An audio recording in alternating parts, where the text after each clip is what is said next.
Welcome to Frozen Truth. I'm Noah, and today I will tell you a story you are unlikely to ever forget.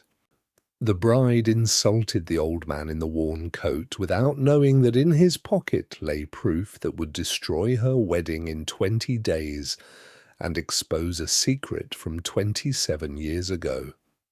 But it all began much earlier. Peter Voronin didn't like mirrors, not because he was vain, on the contrary, because in the mirror he saw what he didn't want to admit. 70 years had left no soft lines on his face, only hard ones, only the kind that life carves into a person when it decides to test them for real. He stood at the window of his office on the top floor of a Chicago skyscraper and looked down at the city he had in some sense built. Literally. 3 shopping centres, 2 residential blocks, a bridge over the river, and 12 smaller projects, all of it built with his hands, or rather with his money, his will, his sleepless nights. The Voronin Group Construction Company was valued at $7.5 billion, less than some, more than most. But right now, Peter Voronin wasn't thinking about money. He was holding an envelope, white, thick with gold embossing, a wedding invitation. Maxwell Voronin and Alina Morrison request the pleasure of your company at their wedding ceremony. He set the envelope on the table and stared at it for a long time without touching it, then quietly said, "Alina Morrison." He spoke it the way you taste an unfamiliar word. Something about that combination of sounds had bothered him from the start. He couldn't explain why, just something, some internal alarm he had learned to hear over 40 years in business. Others called it instinct. Voronin called it experience. He closed his eyes and remembered their first meeting 3 months ago. Maxwell had brought her to the lake house for dinner, a Sunday in July. Heat. Peter was sitting on the terrace with a newspaper when he heard the crunch of gravel under his son's car tires. A black Porsche Cayenne, which Maxwell was more proud of than his own achievements. Alina stepped out first. Tall, dark hair neatly arranged, a white dress, expensive but not loud. A slight smile that appeared precisely when needed and vanished when it was no longer required.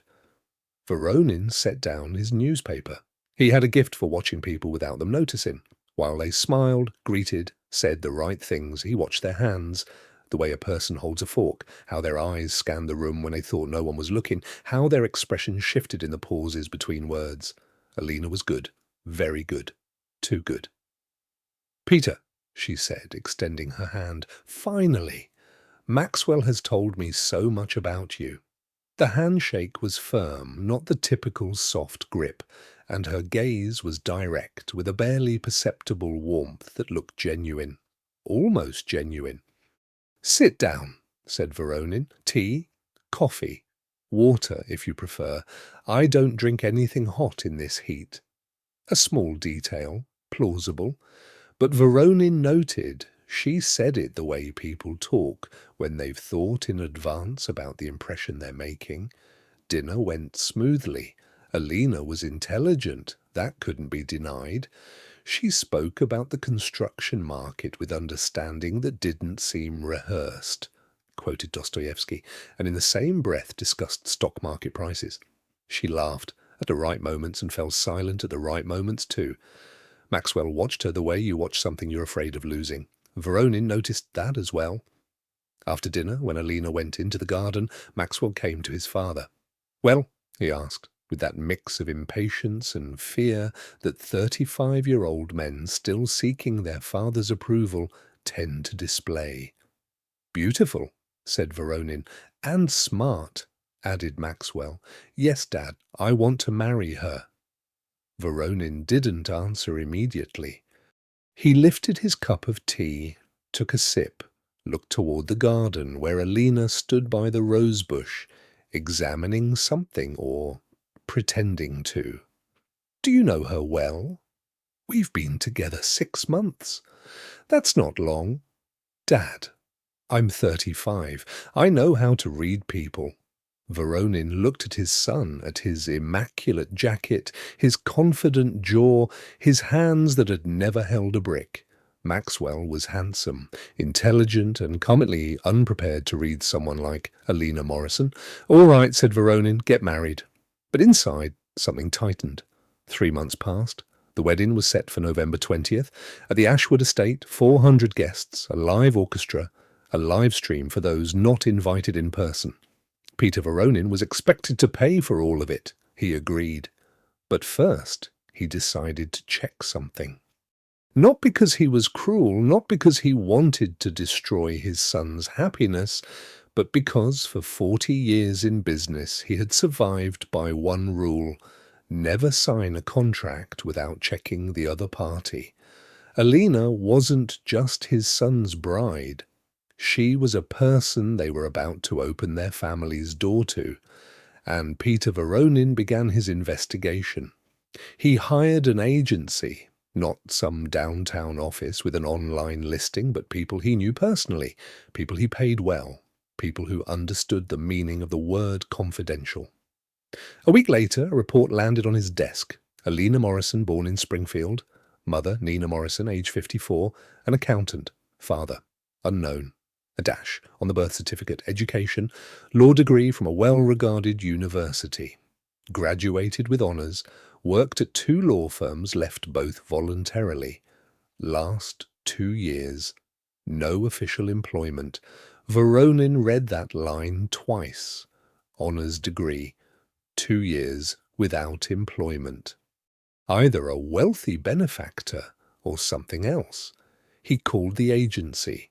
"Dig deeper," he said, "especially the last 3 years, and find out where her money comes from." But while the agency dug, something else happened that changed everything. It was a Friday. Maxwell had asked his father to come look at the venue.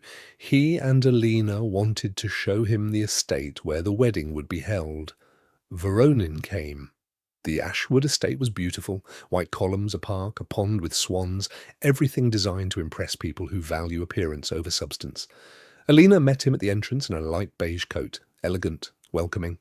"Peter, did you have a good drive?" "Fine." He shook her hand. He noticed her gaze linger briefly on his coat, old, familiar, the one he wore when he didn't feel like thinking about how he looked. Something flickered in her eyes and vanished instantly.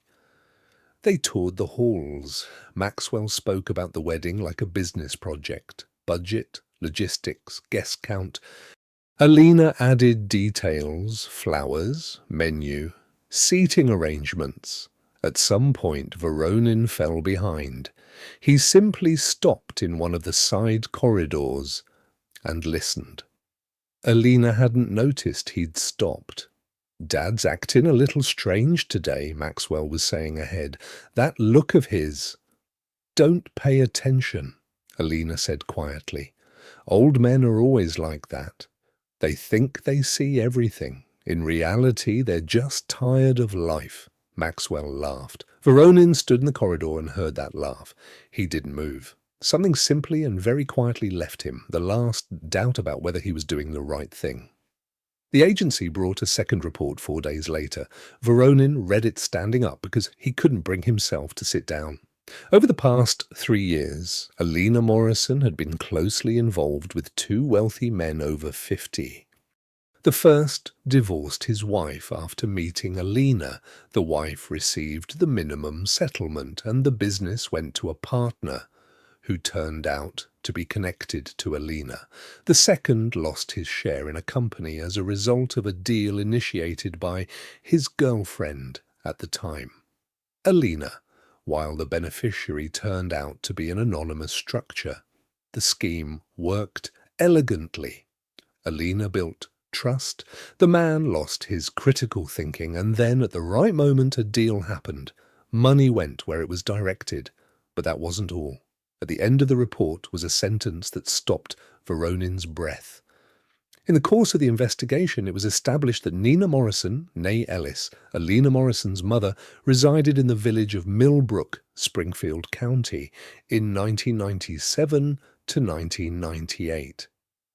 In the same village in the summer of 1998, a child disappeared. Voronin looked up from the paper. Millbrook Village, Springfield County, summer of 1998. He closed his eyes, and from the depths of 27 years surfaced something he tried every night not to remember. Summer, 1998. Katie, his younger daughter, 7 years old, red braids, a funny nose sprinkled with freckles. She always lost one sock. Always. Peter couldn't figure out where the socks went until one day he saw her. Katie would take one sock off and hide it under her pillow because she liked the pattern and didn't want to wear it out. They had come to Millbrook for the summer, renting a small house by the river. He wasn't a billionaire. Then the construction business was just picking up speed. His wife Laura tended the garden. Maxwell, 8 years old at the time, kicked a ball around with the neighborhood boys. Katie went chasing a butterfly. That was all they knew. They noticed she was missing 2 hours later. They searched the forest, the fields, the riverbank, then called the police, then more people. The search went on for 3 weeks. They found one sandal near a swamp 2 kilometers from the cottage. Nothing else. No traces, no witnesses, no explanation. Katie simply vanished. Laura didn't survive it. Not immediately. She held on for 7 more years. Then she gave up. Heart failure, said the doctors. Voronin knew. It wasn't the heart. It was grief. And now, Springfield County. Millbrook, Alina Morrison. Voronin looked at the report again. His hands weren't shaking. That was the main thing. Don't let the hands shake. He said one quiet word to himself and began to think. The next morning, Peter Voronin did something he had never done in his life. He didn't dress in his usual suit, not in sportswear either. An old coat that had hung in the storage room for years, dark grey with worn elbows, old trousers, shoes he had been meaning to throw out for a year. He looked at himself in the mirror. Not a billionaire, just an elderly man, of which there are thousands in any city. Exactly what was needed. He explained it to himself simply. If you want to understand who someone really is, watch how they treat people from whom they expect nothing. Waiters, cleaning staff, elderly strangers. Now he was an elderly stranger. Alina lived in an apartment on Lakeshore Drive, one of Chicago's most prestigious addresses, an expensive building in an expensive neighborhood. Voronin had confirmed this through the agency.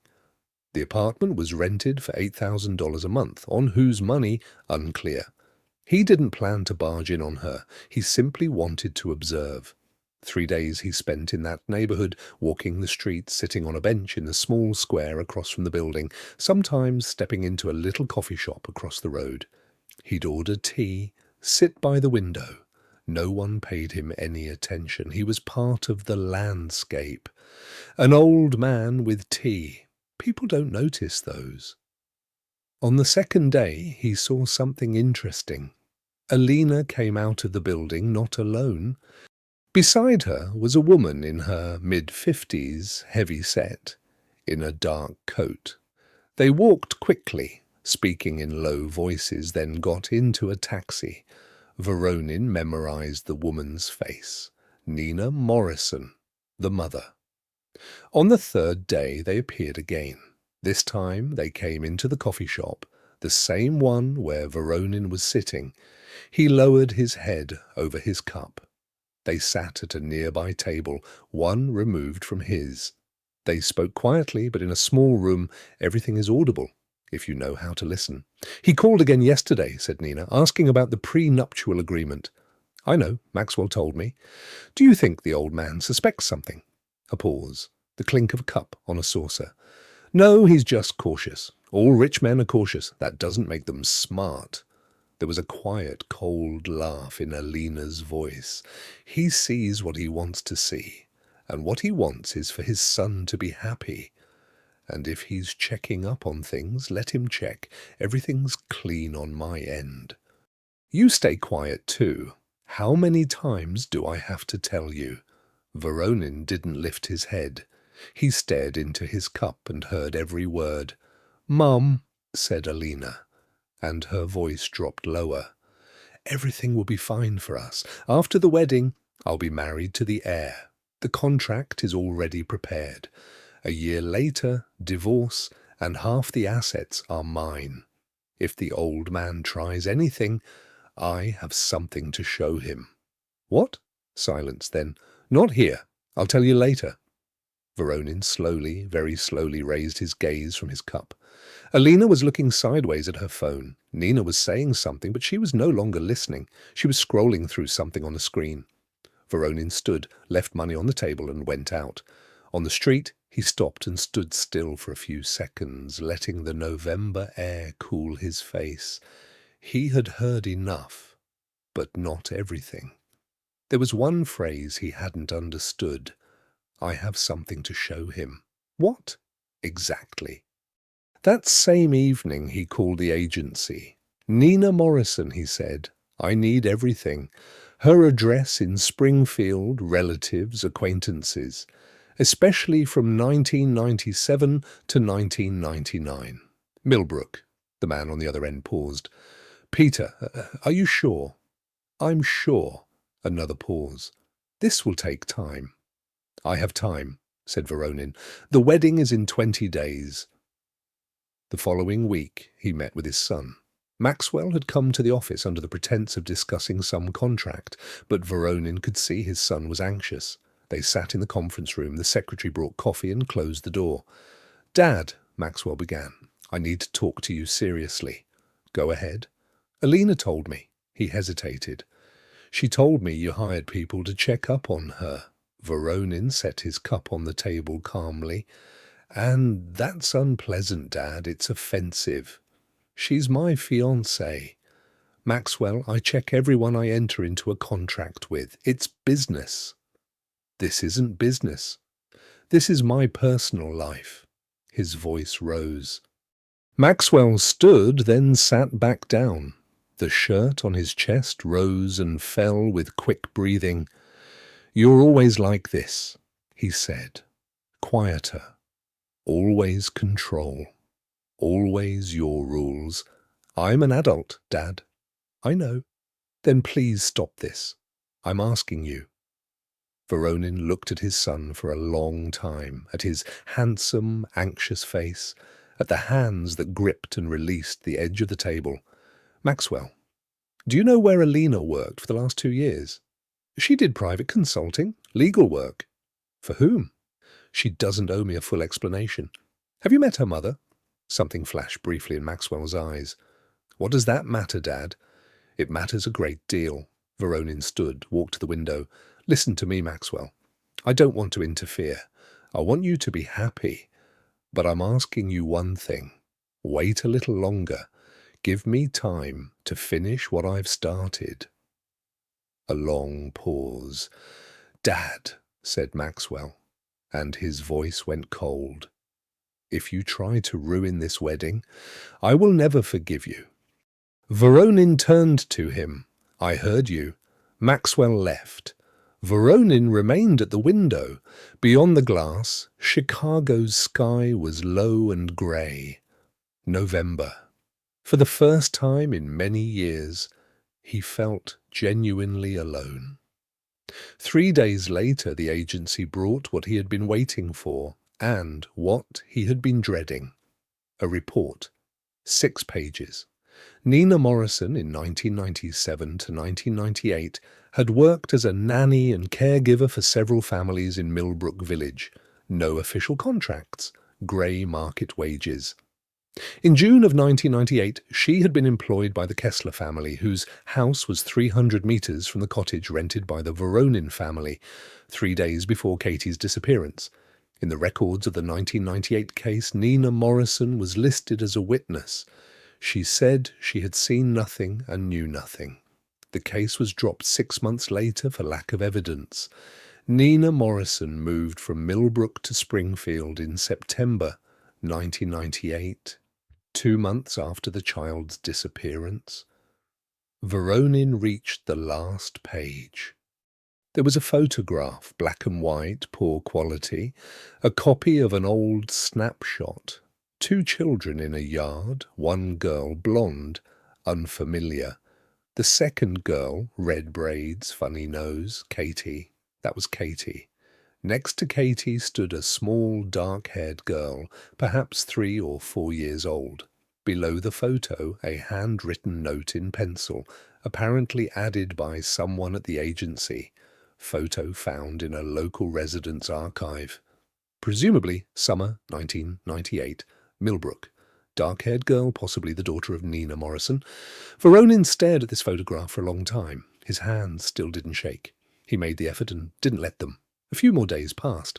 Voronin lived in his usual rhythm. Office, meetings, signatures, negotiations, everything as usual. No one noticed anything.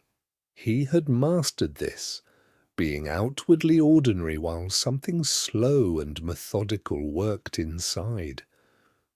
One night, he opened the drawer of his writing desk. Inside was a small wooden box. He hadn't opened it in many years. The surface was covered with a thin layer of dust. He wiped the dust off with his sleeve and opened it. Inside were things he had never been able to throw away. A childhood photograph, a drawing, crooked little houses, and a son signed Katie, age 7. A tiny bead from a child's bracelet, and an empty space, the space where a locket had once rested, a silver locket with an angel. He had bought it for Katie on her birthday in March 1998, silver, an angel on one side, an engraving on the other. My Katie, Daddy loves you. She never took it off. Not even at night, not even while bathing. After she disappeared, the locket was never found. Peter Voronin closed the box, lay down in bed and didn't sleep until dawn. The call from the agency came the next morning. Peter, we found something else.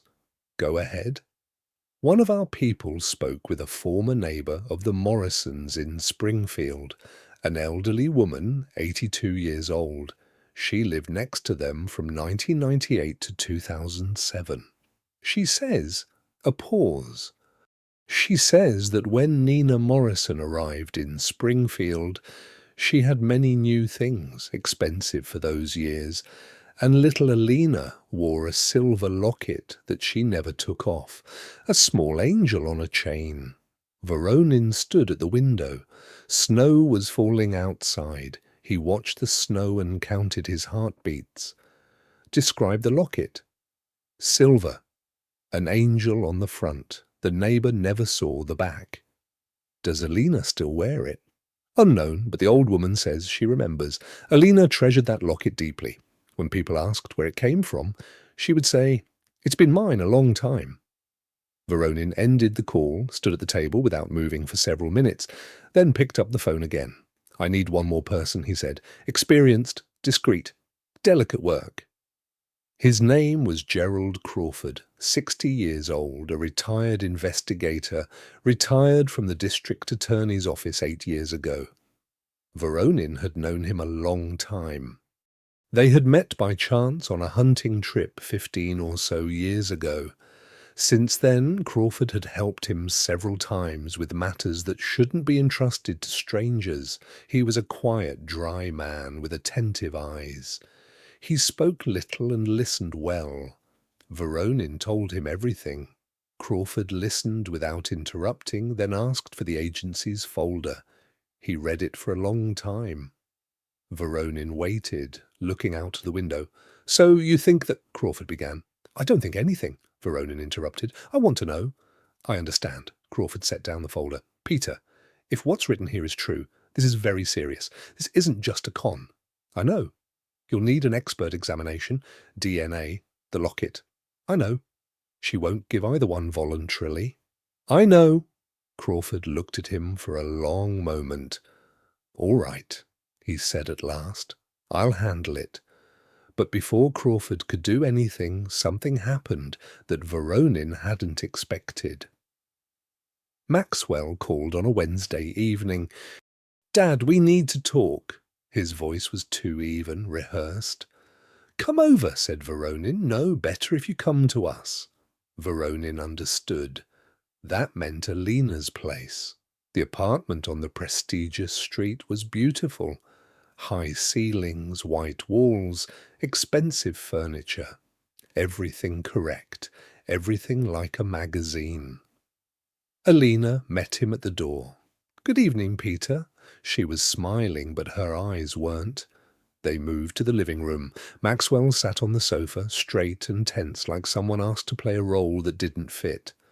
"Dad," Maxwell began, "we want to tell you something. We think—" And here Voronin registered that "we" with a small pang somewhere beneath his ribs, "that your involvement in our relationship is inappropriate and that you should stop the investigation.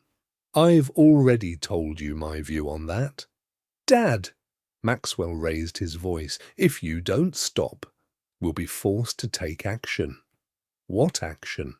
Silence. Alina took a small step forward. "Peter," she said quietly, "you're hiring private detectives to surveil your future daughter-in-law. That's a violation of privacy. Our lawyer is ready." "Stop," said Voronin. He said it so quietly that both of them fell silent at once. He stood, looked at his son for a long time, without anger, without threat, just looked. "Maxwell," he said, "you're my son. I love you, but I won't stop." He turned and left. In the hallway, while he was putting on his coat, he heard Alina's voice from the living room, muffled, sharp. "He won't stop. That means we need to speed up." The next day, Crawford called. "Peter, bad news." "Tell me." "Alina has hired her own lawyer. They filed a civil complaint, invasion of privacy, surveillance. The case is weak, but it's public and unpleasant. Your name will be in the business news." Voronin gripped his phone. "Keep working. There's more. Maxwell has signed papers. He's transferring a portion of management rights over the family assets to Alina. 20%, temporarily until the wedding. 20%. That was already serious. That was the beginning. When was this signed? Yesterday. So while he was sitting in their apartment while they were talking to him about lawyers and consequences, papers were being signed somewhere at the same time. Elegant. "Crawford," said Voronin, "I need the locket any way possible. And DNA. At least something. There's a way. It'll require time." "How much?" "A week, maybe 10 days. The wedding's in 14. "I'll do my best," said Crawford. 2 days later, news arrived from the business world. Someone had leaked information to the press, a headline in a business publication. "Voronin Sr. suspected of illegal surveillance of future daughter-in-law." A small piece, but placed in the right spots. Several calls came from business partners, polite, careful, concerned. Voronin read the piece calmly. He knew this wasn't a coincidence. This was pressure. They wanted him to give up before the wedding. Another elegant scheme. He had his company's press office respond briefly. "Mr. Voronin does not comment on personal matters." And he kept working. But the pressure didn't let up. On Thursday, an old friend called, George Bellamy, a banker, one of the few people Voronin truly trusted. They had known each other since the 90s, over 30 years. "Pete," he said without preamble, "what's happening?" "Nothing unusual. I heard about a complaint, and I heard about the papers Maxwell signed." "Then you know." A pause. "Pete, I want to ask you directly, are you all right?" Voronin paused. "I'm fine. Because what you're doing is right. I've known you 40 years. If you feel something's wrong about this girl, trust that feeling." "Thank you, George. If you need help, people, resources, anything, call." Voronin hung up.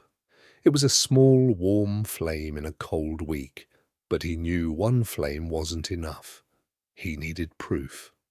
Crawford called back 3 days later. "Peter, there's something." "Go ahead." "The locket. Alina wears it under her clothes on a long chain, confirmed by a staff member at the beauty salon where she's a regular client. The woman noticed when Alina was changing. An angel? Yes. Silver. A small angel. His stomach clenched. Crawford, I need to see the back of it. I understand that's harder, but I have an idea. Tell me. The dress fitting. Do you have a reason to be there? Voronin thought. Give me a moment, I'll find one. It wasn't easy to get into a bride's fitting, but Voronin had resources, and most importantly, he had Bellamy, whose wife knew the owner of the bridal boutique. 2 days later, the boutique received a request. Peter Voronin wished to arrange a brief meeting with his son's bride in connection with a family heirloom he intended to present at the wedding. Alina came to the boutique on Wednesday. Voronin was there in the same role, a quiet, unremarkable elderly man. He sat in a side room ostensibly examining fabric catalogues. He could see through a half-open door. The conversation went businesslike. He presented her with a small family brooch he had chosen specifically for this purpose. Alina smiled her proper smile, thanked him, said something warm about family traditions. Then an assistant asked her to try on the bodice of the dress. Alina removed her coat. Under the coat was a jacket. She didn't take the jacket off, just folded back the collar. And for one single second, the locket slipped out from beneath the neckline. Voronin watched through the crack in the door. Silver. A small angel. The front side. He couldn't see the back. But it was enough for his heart to constrict so tightly that he had to lower his gaze and simply breathe for a few seconds. After the boutique visit, Crawford was waiting in the car. Nothing new, said Voronin, getting in. But I saw the locket. Was it the one?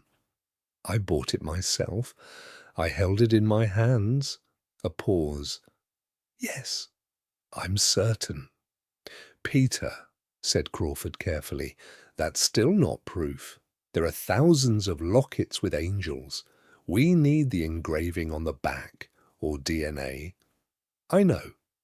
DNA analysis without her consent is possible through biological material, a hair, a trace from a glass. But it takes time. How many days until the wedding? 9. 9, Voronin repeated quietly. The next day brought an unexpected development. Maxwell called on his own. Dad, I want to talk. Just us. Without Alina. Voronin betrayed no surprise.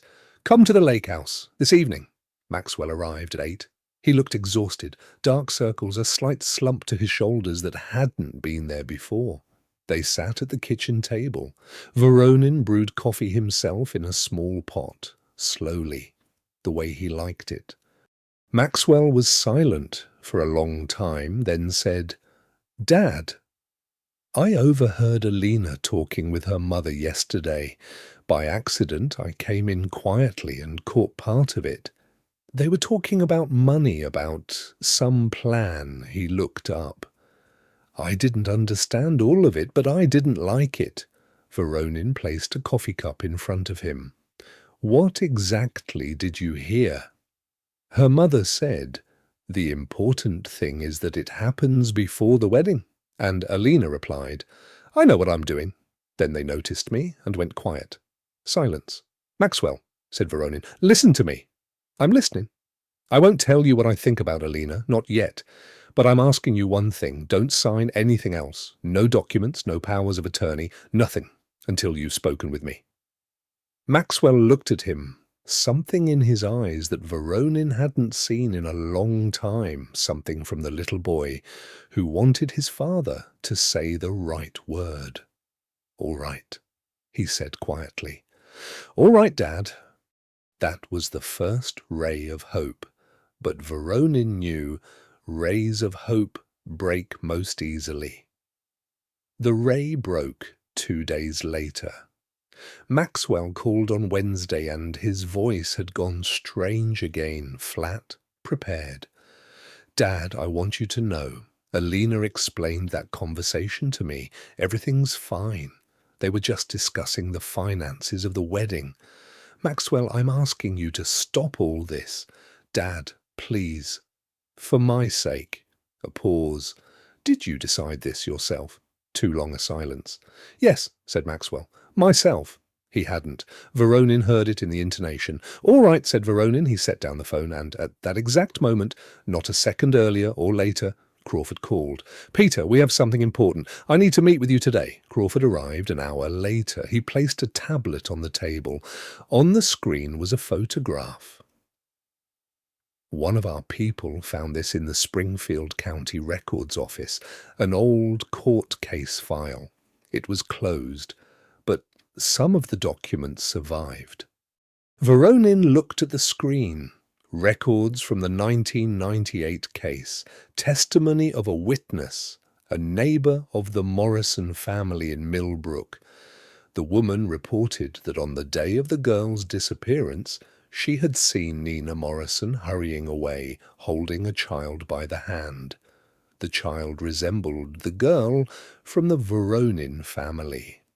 The testimony had been added to the case records. Then the case was closed. The testimony was never followed up on. That witness, said Crawford. She's alive, 81 years old, lives in Springfield. She's willing to speak. Voronin stared at the screen. His throat tightened. She saw Katie, he said. Not a question, a statement. Possibly. What do you mean, possibly? It means we have to be careful. She's elderly. She could be mistaken. Alina's lawyer would tear that testimony apart in court in 10 minutes. Then what do we need? The locket, the engraving, and DNA? How much time? Crawford exhaled. Peter, the wedding is in 6 days. 6 days, Voronin said quietly. Then we do it in 6. For the next 4 days, Voronin lived the way he hadn't lived in a long time. He slept no more than 4 hours. He worked 3 tracks at once. First, the agency continued gathering material. Second, Crawford worked with the archives and the witness. Third, Voronin himself did what couldn't be delegated to anyone. On Friday, he put on the old coat again and returned to the square across from Alina's building. He took the same bench and waited. Alina came out around noon alone, quick step, black coat, a bag in one hand, an earpiece in one ear. She was on the phone. Voronin didn't move. She passed 2 meters away and didn't glance at him. He wasn't worth her attention, even for a look. That was exactly what he needed. Crawford's man was walking behind her, inconspicuous, quiet. His task was simple. When Alina stopped at a coffee shop or restaurant, obtain a biological sample, anything, a glass, a mug, a used napkin. It happened at 12:40. Alina ordered a cappuccino at a coffee shop nearby, made a phone call, left, leaving the mug on the table. Crawford's man took the mug. Sunday evening, Crawford called. Peter, the expedited analysis is ready. I need to tell you something. Go ahead. DNA. A pause. We don't have your comparison material, but we compared it against the sample in the 1998 case archive. There was a biological trace on one of the child's belongings. The match is high enough to be significant, not 100%. For the complete picture, we need your material, but the probability is substantial. Voronin stood in the darkened living room of the lake house. Outside, snow was falling. How high? He repeated. Around 86%. With your sample, it would be definitive. The wedding is the day after tomorrow. I know. Voronin closed his eyes. 86%. Not 100. But the locket. If on the back of the locket there was the engraving, My Katie, Daddy loves you, that would be 100% without any laboratory test. Crawford, he said, I need the locket by tomorrow evening. How do you expect me to— A pause. Understood, said Crawford quietly. It was risky. Crawford knew people. One of them was a former FBI investigator, a quiet man skilled at delicate work. His task was straightforward. While Alina was at her final dress fitting at the boutique on Monday morning, obtain a chance to examine the locket. How? That was his business. Voronin didn't ask. He only said, "No harm, no traces. Only photographs of the reverse side." Understood. Monday, 11 in the morning. Voronin sat at his desk, cold tea on a table that he hadn't touched. The phone was silent. 12, 12:30.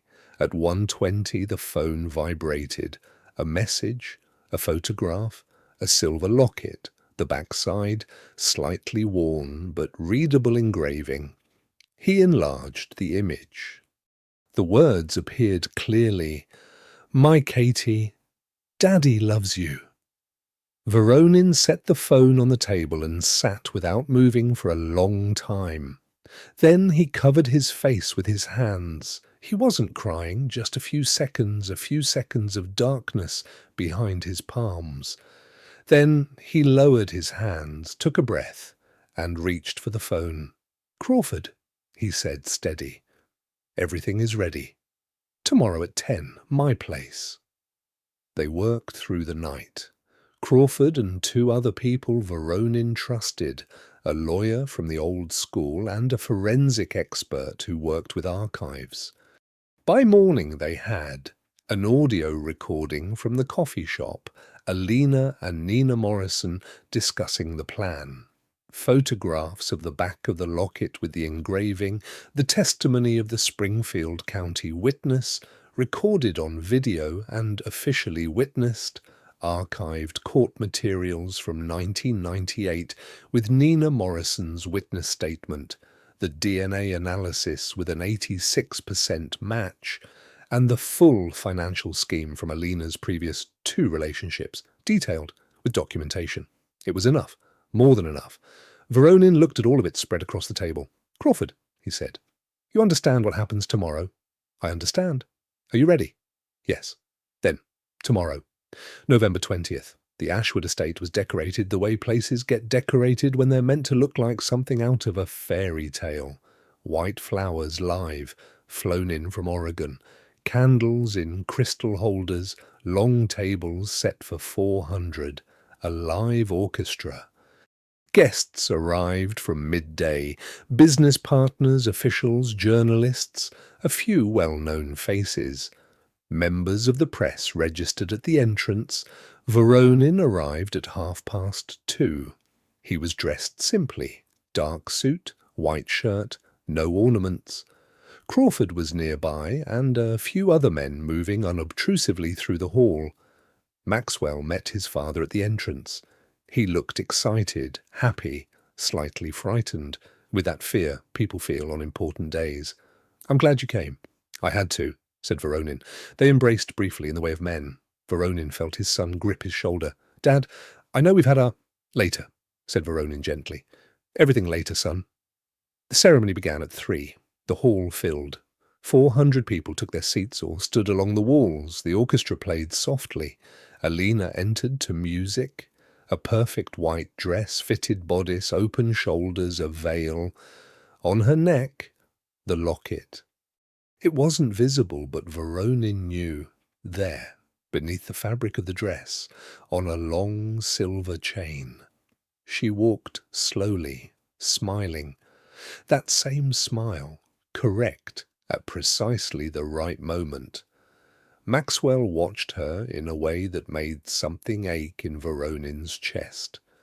The officiant began to speak. Ceremonial words, formal voice, flowers, candles, the gaze of 400 guests. Voronin sat in the front row, in the position belonging to the father of the groom. He waited. The moment came after the exchange of rings. "And now," said the officiant, "a few words from the groom's father, Peter Voronin." Voronin stood. The hall went quiet. He walked to the microphone and looked at the room calmly, without hurry. 400 pairs of eyes watched him. Beside the microphone sat a small laptop, the standard one for slideshows. He had asked for it to be placed there in advance, saying he wanted to show a few photographs from the family archive. No one had found that unusual. "Dear guests," he began, "thank you for being here. Today is an important day for the Voronin family, a very important one. He spoke evenly, calmly, without a tremor in his voice. I would like to tell you a story. It begins in 1998. A barely perceptible chill passed through the hall. Alina tensed, barely, but Voronin saw it. In 1998, my daughter disappeared. My daughter was 7 years old. Her name was Katie.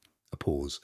We searched for her for 27 years. We never found her, until last week. He pressed a key on a laptop. On the large screen behind him appeared the first image, a photograph from the 1998 archive. Katie in the garden. Red braids. A quiet exhale moved through the hall. My daughter disappeared from the village of Millbrook, Springfield County, on June 27th, 1998. Another press. In that same village during that same period resided Nina Morrison. You may know her. She is the bride's mother. Nina Morrison sat at a table near the wall. Her face went white. Alina didn't move. Maxwell slowly turned his head toward his father. On screen, Voronin continued, is testimony from an eyewitness, an 81-year-old woman from Springfield who saw Nina Morrison leading away a child who resembled my daughter. This testimony was part of the 1998 case file. It was never followed up. Next slide. On screen, a video. An elderly woman speaking into a camera, quietly, clearly. She describes what she saw with details, with dates, with an address. This audio recording, said Voronin, was made on November 12th of this year. Nina Morrison and her daughter Alina discuss a plan by which the marriage to my son is part of a premeditated scheme to gain access to family assets. He pressed play. In the complete silence of the hall, voices emerged. Alina's voice, familiar, calm, slightly cold. After the wedding, I'll be married to the heir. The contract is already prepared. A year later, divorce, and half the assets are mine. Someone in the audience gasped. Maxwell slowly rose to his feet.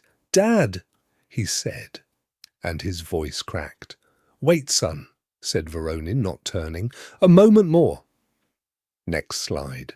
A photograph of the locket, the front side, a silver angel. This locket, I bought it for my daughter in March 1998, silver with an engraving on the back. Next slide, a close-up of the back. My Katie, Daddy loves you. This locket is being worn by the groom's bride right now, beneath her dress. The hall erupted in noise. Alina, for the first time throughout all of this, made a sharp movement. She stepped toward the exit. Two men at the doors didn't let her pass. Not roughly, just stood there. Alina, said Voronin, please remove the locket. This is a lie, she said. Her voice was firm, but something in it had already begun to fracture. This is a DNA analysis, 86% match with material from the 1998 case archive. These are preliminary results. The final results will be ready within a few days, following the submission of your own material, said Voronin.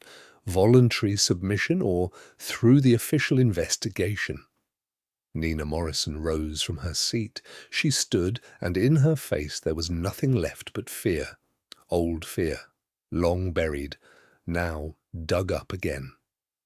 Nina, said Voronin quietly, I'm asking you, not for my sake, but for the sake of what you did 27 years ago. Tell the truth, now, here. The silence was such that no one dared to move. Nina Morrison opened her mouth, closed it, opened it again. I didn't know, she said. Her voice was broken. I didn't know it would be like this. The tears were real, ugly, honest.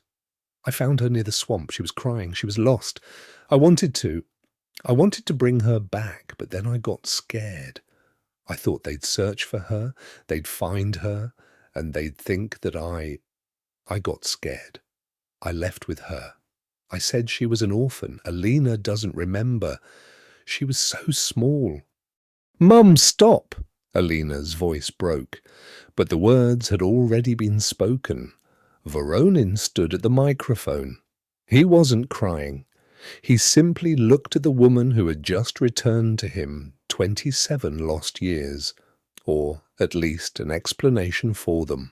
Slowly, very slowly, he turned to Alina.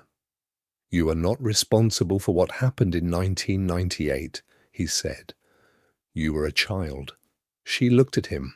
For the first time in all of this, her eyes held no calculation. Something else was there. Confusion, perhaps fear, or something older than fear. "But you knew," he continued. "Not everything, but something, and you chose to run a scheme. You chose to use my son." He picked up a thin folder from the table beside the laptop and held it toward the edge of the stage. "This is for the investigation, everything we gathered. Recordings, documents, analyses. 2 men near the entrance who had gone unnoticed by the guests now became unmistakably clear. Police officers in plain clothes." They moved forward.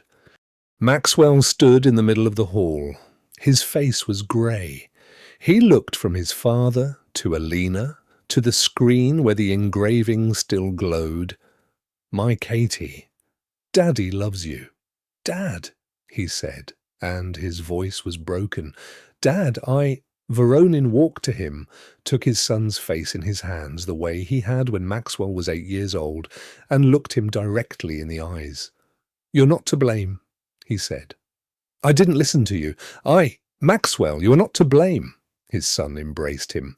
Voronin stood in the center of the wedding hall, holding his son, while around them slowly, inevitably, the truth did its work. Some guests were silent, others rose from their seats. One of the officials quietly made a call. The journalists who had come to cover a wedding were now filming something entirely different. Alina Morrison was led out gently. She didn't resist. She walked as if in a dream. Alina, before they stopped her, made one movement. She tore the chain from her neck. The locket fell to the parquet floor and rolled. Voronin bent down and picked it up. A cold silver disc in his palm. A small angel. He closed his fist around it and, for the first time in 27 years, allowed himself to close his eyes and simply breathe. 3 months passed. A real winter came, snowy with frost. Peter Voronin sat in the same coffee shop where he had first overheard Alina and her mother talking. A table by the window, tea in front of him, snow outside. He was not wearing a watch. He had taken it off back when he first put on the old coat. He never put it back on. He found he preferred it that way. He took the locket from his pocket, held it. An angel on one side. "My Katie, Daddy loves you," on the other. Alina Morrison had given her full testimony in November, when she understood there was no longer any point in silence. She told everything. She had found a crying child near the swamp, had been frightened, had taken her along. She had meant to bring her back, but didn't. Fear. Then years. Cowardice. Alina was charged separately on financial counts.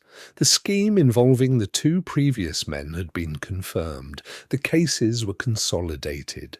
The trial was ongoing, but that no longer occupied Voronin much. Something else occupied him. The DNA test had been completed in December, a full test, with his sample. 99.98%. This was his daughter. His Katie, who was now a grown woman of 28, who hadn't known who she really was, who'd been raised by hands not her own, who hadn't known that somewhere there was a father who had searched for her for 27 years. The first meeting was in December at a small cafe.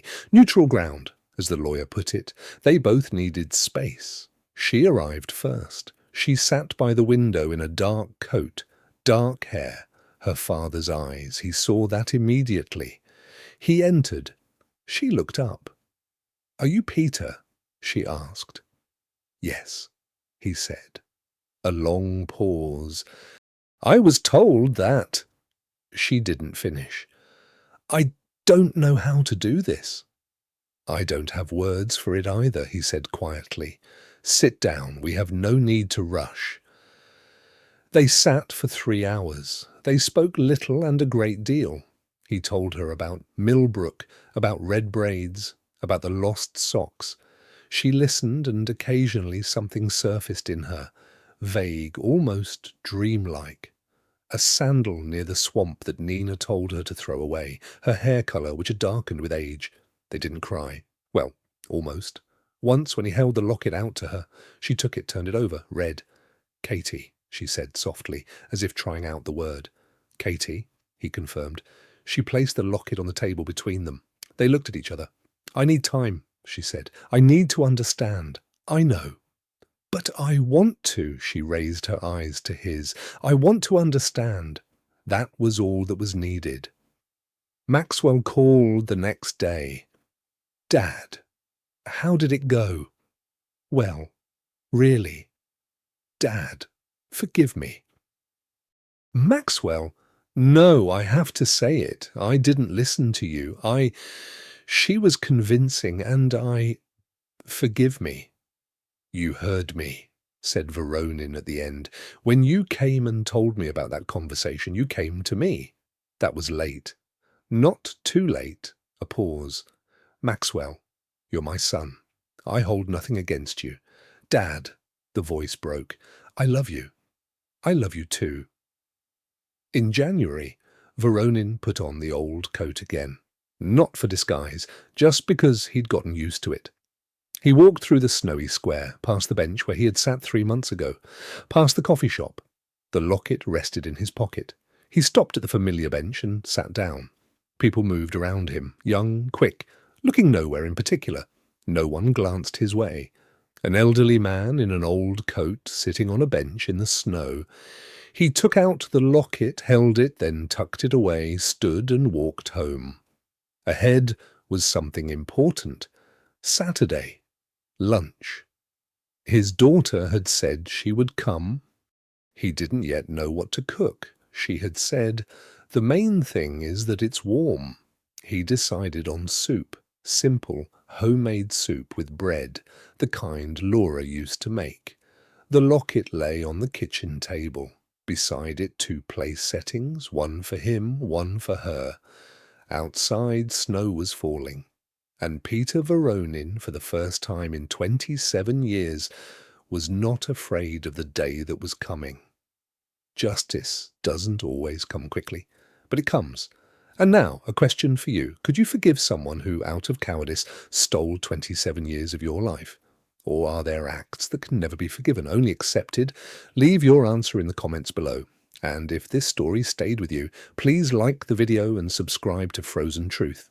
Every week, a new story about people who refuse to give up.